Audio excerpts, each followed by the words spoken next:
Radio 97, we are talking law with our resident lawyer, Despina Priala, of boutique law firm Priala Legal in Runaway Bay. She's with us each and every Thursday. She brings her legal expertise and provides some general advice on some hot topics. And we've just been talking before we started on air about some of the hot topics coming up in the next few weeks. Not sure how we're going to get through them, but we're going to start somewhere. She has experience that spans more than 25 years in the area of property and commercial law. She also prepares wills as part of estate planning and litigation. Morning, Despina. Good morning, Wayne. Good morning, Brooke. Good morning, Desi. Alrighty, so we spoke recently about this new bill that's been proposed. It's not law yet, but there are a few changes that are coming up, and there's so many, but two in particular that affects, I think, majority of Queenslanders is one, smoking, possibly, or pet ownership. So it's not law yet, but what is being proposed in this bill, Despina?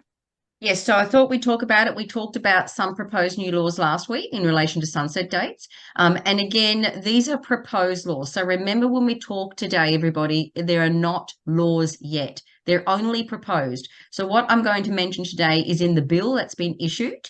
And this all relates to living in bodies corporate. Okay, so living in a high-rise townhouse, mid-rise, so even a duplex where you have a body corporate. So you've got multiple people living in complexes or buildings, and you've got common facilities that you're using together. So you're in a body corporate.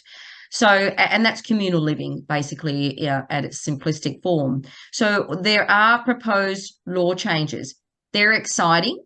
Okay, and lots of people have heard and read media stories about this. So what we're going to talk today of those changes are the changes in relation to making smoking prohibited, and also pet ownership. And pet ownership is a big one because we still have today body corporates rejecting and refusing people to have pets living with them in their apartments, for example. And that's a big deal. And particularly because we found through COVID, and we talked about this previously on air, that because of the isolation in particular, people were actually going out and buying pets and even adopting pets from the RSPCA and other places because they felt so lonely and alone, and it was for their mental state. So I think maybe that could have been a contributing factor to these new laws. Who knows? But I think probably more the driver of this is that there are so many unreasonable body corporates out there that are simply saying reject, reject, reject, no in relation to pet ownership.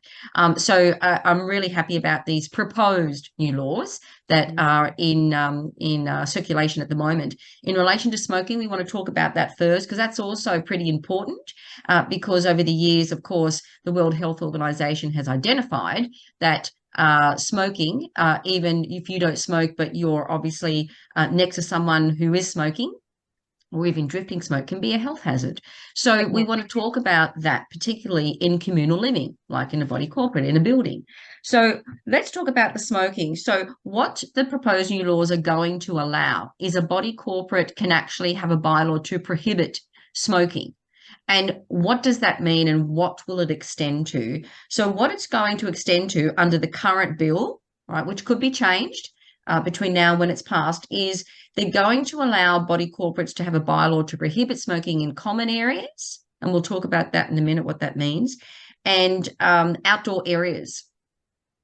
Okay, so, and we want to talk about what does that mean? What's a common area? What's an outdoor area? An outdoor area can also include your exclusive use areas. So, in a nutshell, I'm just reading here, what will that mean for people? So outdoor areas are going to have these areas potentially covered: balconies, courtyards, patios, and verandas. Okay, so typically those areas, or most of the time, they're under an exclusive use. So if you have an apartment or even a townhouse, often the courtyards are an exclusive use area, and the balcony may or may not be. But the point being, these are considered outdoor areas, so outside your lot. So they're going to have, and they're going to be allowed to have, a bylaw that prohibits the use of smoking. And smoking is actually defined quite wide. So we're not just talking about normal cigarettes. So they've actually gone to the trouble of looking at what the Tobacco and Other Smoking Products Act says about what smoke is. Yeah. And also they've got a definition there of what inhale is under that same act that I just mentioned. So it's actually quite wide, and it covers things like inhaler, vaporizers, smoking devices, and other things as well. So you're talking about e-cigarettes, vaping here as well? Yes, yes, yes, 100%. Because I think so many people listen going, well, I don't smoke anymore because vape. I vape, because it is so common now, more so than cigarettes. You'll see everyone vaping. So this applies to vapors as well as smokers. Exactly. And it does say here in the bill anyway, it says to remove any doubt. The bill, it says we're going to declare that a bylaw that does prohibit this smoking is not considered oppressive or unreasonable. So you're going to find that if the body corporate doesn't already have a bylaw, when this is passed, they're just going to put the bylaw in. Sure. Because cannabis can medicinally be distributed. If someone has a medical reason for smoking, do you reckon that will fly? Potentially, yeah. But they've obviously got to have evidence of that. Sure.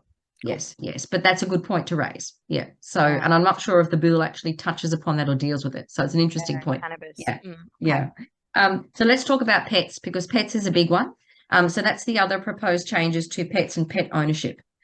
So what it says here in the bill anyway is that a bylaw must not, so it's critical words, must not prohibit the keeping or bringing of an animal on a lot or the common property, or it must not restrict the number, type, or size of an animal. So that's in the first instance in the bill. And then we want to talk about some exceptions.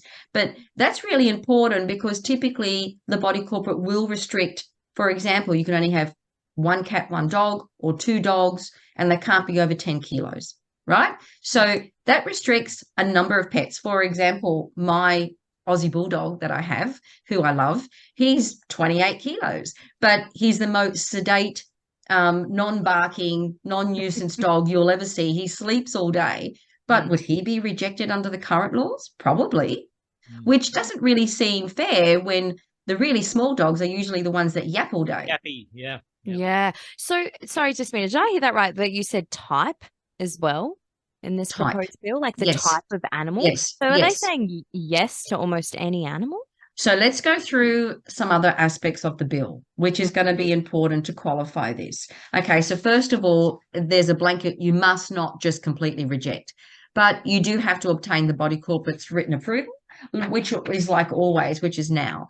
But let's talk about what that means. So the body corporate can't be unreasonable. It's got to say that the approval's got to be reasonable and appropriate to the circumstances. So it's got a few examples in the bill. It says, for example, the body corporate might impose conditions that are reasonable.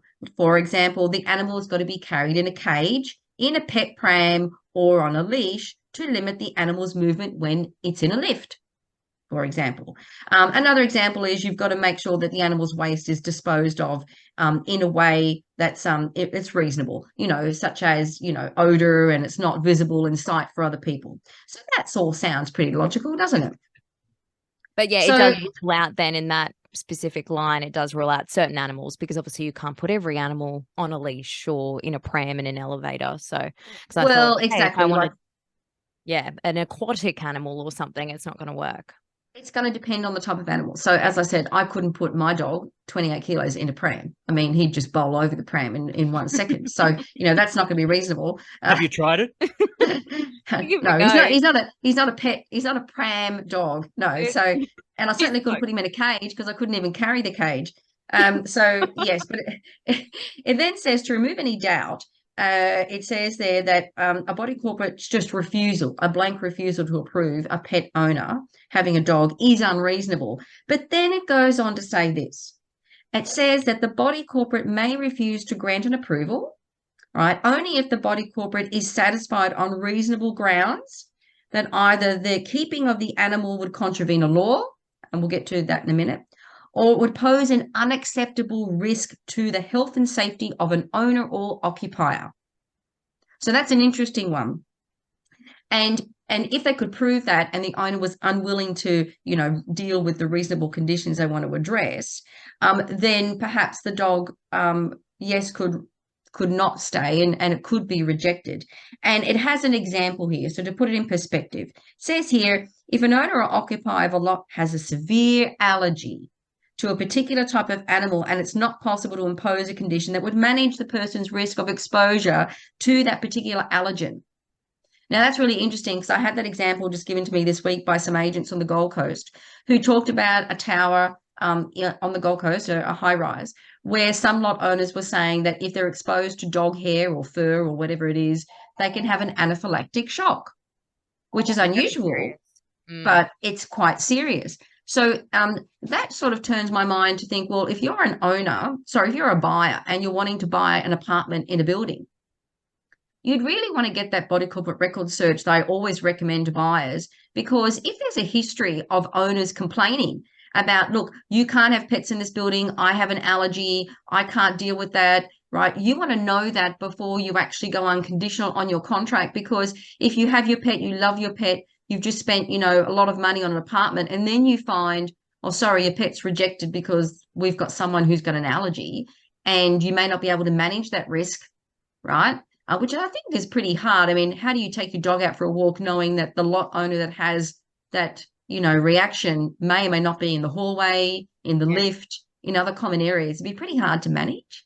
So you'd really want to know that.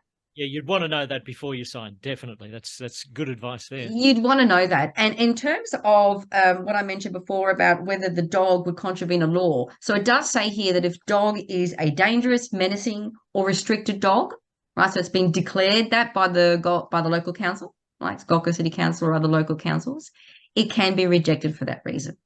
Yeah. Yeah. There you go. So again, proposed laws. Proposed laws only. Let's see what the final product is in a few months, hopefully sooner than that. But yeah, that gives an insight into these proposed changes.